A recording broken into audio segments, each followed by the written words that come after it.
Hey, what's going on, folks? I've had some people messaging me, and they want me to do an update on the fireplace, and they're just asking how it's doing, and if I'm happy with it, how the paint holding up that I used. Well, let me show you. This is how it's doing. It be doing good.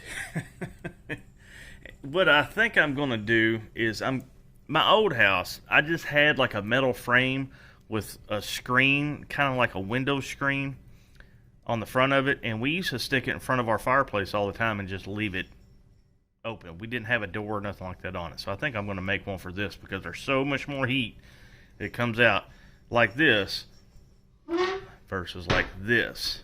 Night and day difference. Now, if I'm making a fire and I'm going to go to sleep, I'll shut the door. But if I'm in here just wandering around, a lot of times I just leave this door open. And man, it's like a flamethrower. It is hot. One problem I did have is the fireproof seal for the door. The glue did not work very well, and this came off. And I actually just left it off because I'm like, well, I'm not getting any smoke or anything going around the door. So, I mean, oh well.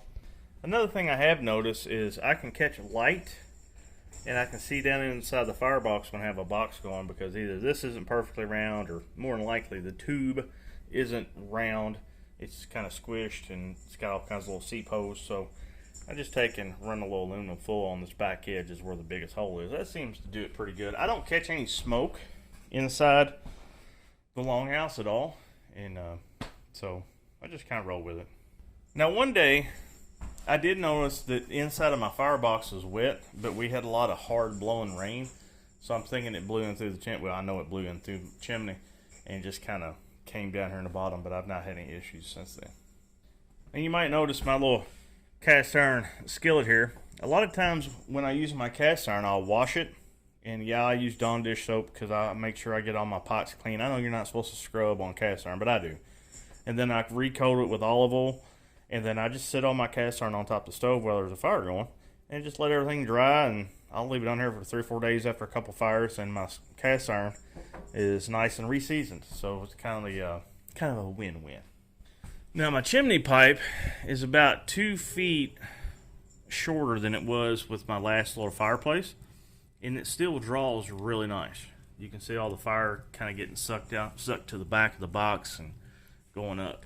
So does pretty good. I'm still not really sure what this does. I just leave it alone. Now, here's the paint that I used. I've got the automotive primer, the high heat, and then I use for the black the high heat ultra from Rust-Oleum, and then the red is Stove Bright, and this is what do they call it? Mojave Red. That's what I use. But this company here makes a lot of different colors, but this is pretty expensive. I'm not mistaken. I think this is close to $12, $14 a can. So it's kind of high. These, not so much. Now, when I first got the stove painted, I let it cook outside. I built a fire in it for hours and just let the paint cure. I started off with a small fire. Then I slowly stoked the fire hotter and hotter and hotter to bake the paint. You don't want to just do a fresh paint job and then throw a bunch of heat into it, because the paint a lot of times will crack and flake off. So you want to take your time getting it cured. Now, I do have some fumes that come out of the stove or from the stove every once in a while. Like today, I've got the fire pretty hot, and when I get the hotter fires going, I do catch a little whiff of some fumes. And eventually that will go away, I hope, because it is kind of annoying, but she be hot. And I don't want to constantly keep smelling those fumes whenever it gets super cold outside, and I really got this thing choo-choo. Oh, you like my little fan? I got this on Amazon. I think it was like, I don't know, $20. And it's a heat fan, and it takes no batteries. It's just you set it on top of your stove, and whenever the little thing on the bottom, that little element, gets hot, fan comes on. And it's little. It circulates a little bit of air. But these little things can get pricey when you get the big ones. I would love to have a big one, but they can be sometimes $100, and I'm just like, yeah, I'll hold off. And for those that are asking, yes, this fireplace is in an old mobile home. This is a 1979 Fleetwood mobile home, and I know a lot of people don't never run your chimney pipe out the window. Well, I did. And it works just fine. All that is cement board. And I've just got it running outside, and it goes up above the roof. I'm about 6 inches from the outside of the mobile home. Mobile home don't get hot this year. Stays cool to the touch all the time. And everything's cool. I'm plenty far away from the walls of the stove. I'm like 22 inches over here, and I'm about 22 inches over here.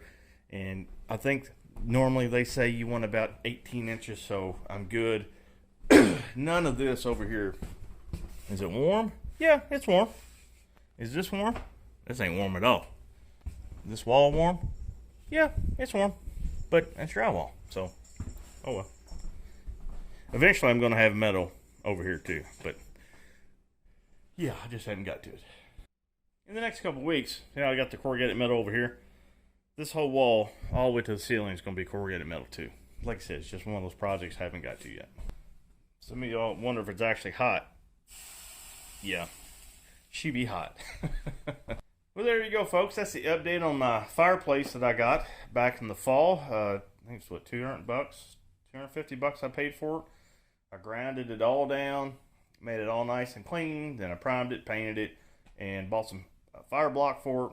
Built the little hearth down here. I'll have a link around in here someplace for the video. You'll go check that out. So anyway, hope you like this video. Like and subscribe. Check out the merch in the description below. Catch you guys